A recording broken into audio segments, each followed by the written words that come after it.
Hi there, my name's Vince from mymatevince.com, and in this video today I'm going to show you how you can connect up your nice new Nintendo Switch to a really old TV. So these are the old tube TVs, the CRT, which stands for cathode ray tube. And basically I'm going to be doing it via the Scart input. Now with Scart it allows the picture and the sound, so we will get away with just the one cable. Now what do you need for this?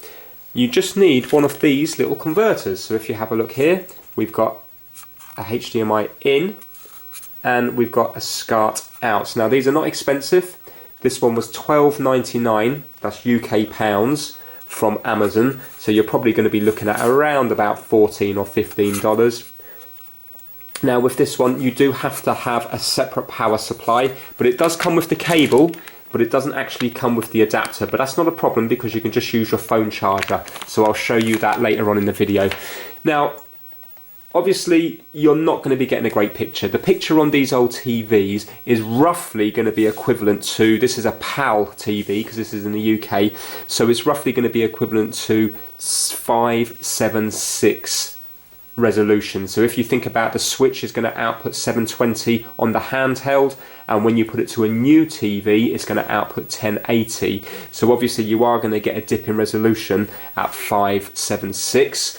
Or if it's in America, you probably have an NTSC old TV and you're going to be looking at about 480. So the resolution is not going to be great, but on games like things like Zelda, it doesn't really matter much anyway because the graphics aren't really that sharp. It'd be different if you were trying to play maybe like Forza 3 on it. It's not going to look as good. But chances are, if you've got this set up, then you don't know any better anyway. Obviously, I'm not recommending you going from your new flat screen TV to one of these old ones. But let's say if you've already got one of these old TVs and you want to get yourself a Switch, then you can do it and it is more than playable. Or if you're saving up for a new TV, you can still use your old TVs, or perhaps you might have one of these thrown in the garage or up in the attic from years ago. So for the sake of spending between $10 and $15, you can get yourself one of these, and it's really easy to set up. So all we have to do is connect the HDMI lead that came with the Switch into the back of the Nintendo Switch dock, and you put it into the input of this adapter, and then on the output you connect the Scart from here into the back of your TV. Now you will have to provide power to this. It won't work without power, and they do give you this little USB power extension lead.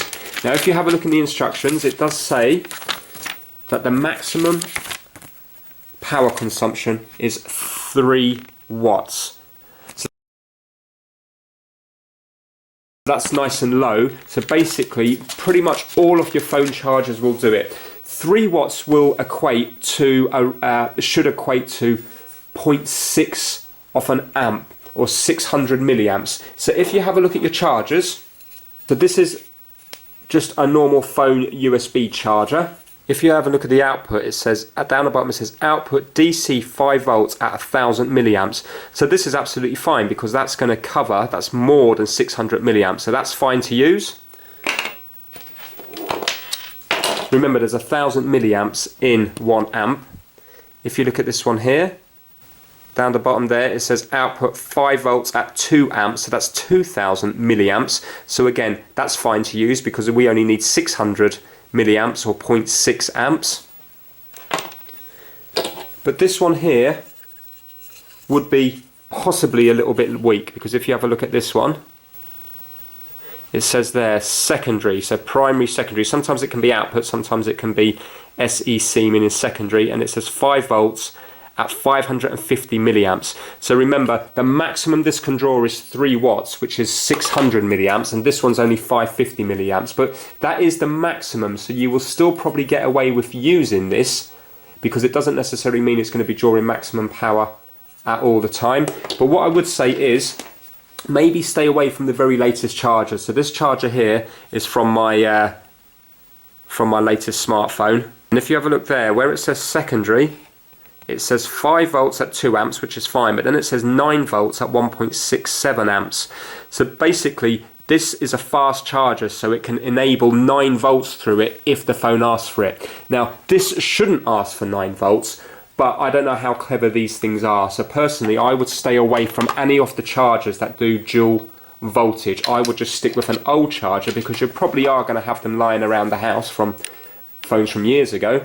I would just stick to the ones that only do 5 volts output. So I'm going to use this one here, which is a 5 volts at 1000 milliamps. So what I'm going to do is I'm going to plug that in to my power outlet, and then I'm going to get the power lead,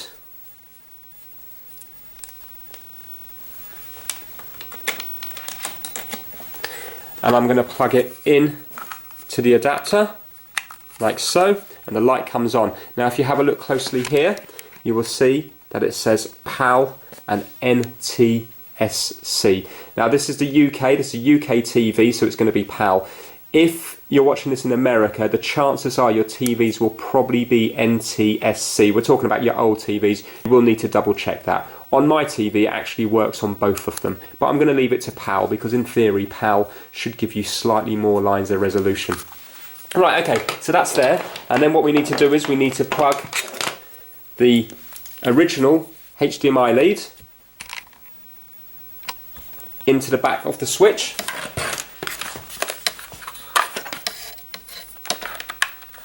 Like so.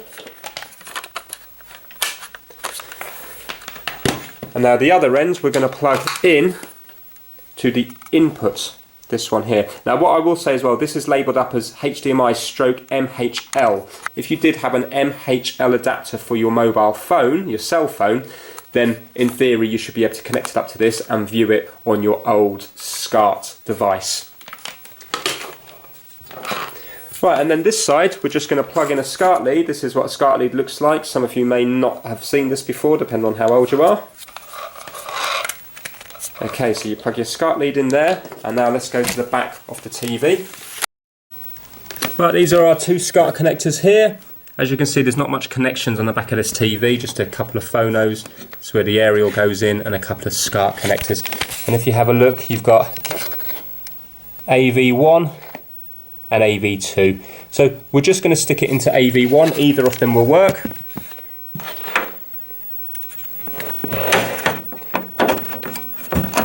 Right, with these old Scart leads, they will only go in one direction. Okay, so that's the Scart lead in. And now what we have to do is we'll have to change the input, because at the moment it's still going to be looking through the aerial for a TV signal. So all we do is press TV AV, obviously it's going to be different on different remote controls. And at the moment it's on AV2S, we want to change that to AV1. So if you have a look down there, it says AV1 in red, so I'm going to press the red one here, and there we go. As you can see, the switch is up. Now through the video camera there does seem to be quite a lot of shading on it when I do that, but with my eyes I can't see that at all.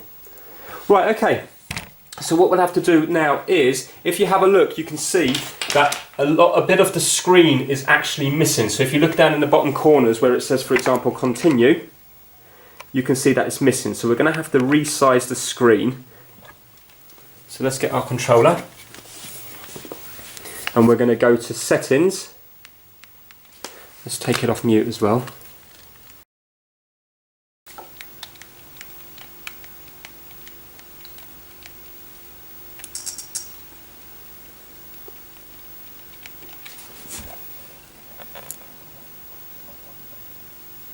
And what we want to do is we want to go down to where it says TV output, and I want to go to where it says adjust screen.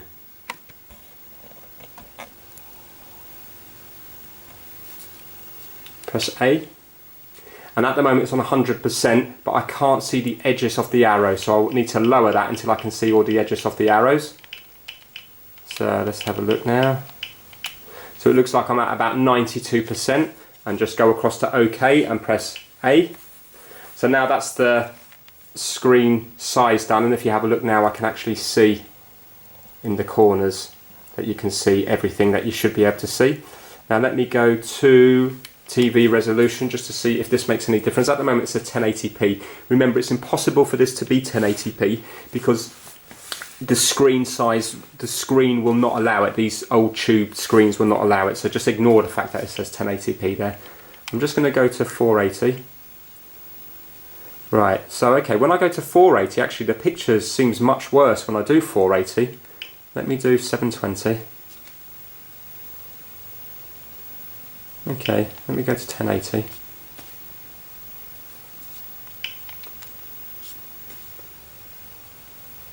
Let me leave it on 720. Right, okay, and let's just go to Zelda.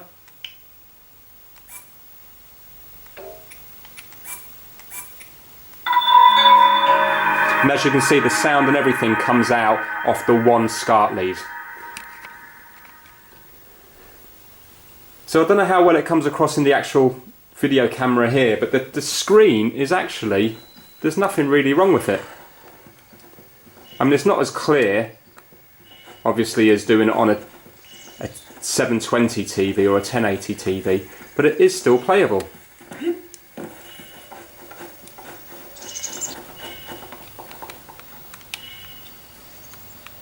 Yeah. So as you can see, it is completely playable. So if you do have an old TV lying around and you think, well, you can't play the Nintendo Switch because it's only got SCART as the input, well then, for the sake of spending a little bit of money, you can have it. And as you can see here, the screen is kind of nice.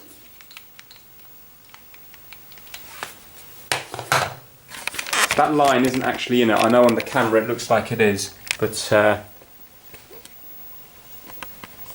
don't know if it's, I don't know why it's doing that. It must be something to do with the refresh rate, but my eye's not seeing that at all, what you're seeing in the actual video camera. Okay, so that's it. When you go through it, just remember to adjust the size of the TV screen, so you'll probably have to shrink it a bit to get all the images on. And also just play around with the resolutions just to see what looks best. Remember, don't be fooled into thinking you are getting 1080p, you're not. But you can leave it on the 1080p setting. For some reason it seems to work fine. Again, if I switch between PAL and NTS, it doesn't make a difference.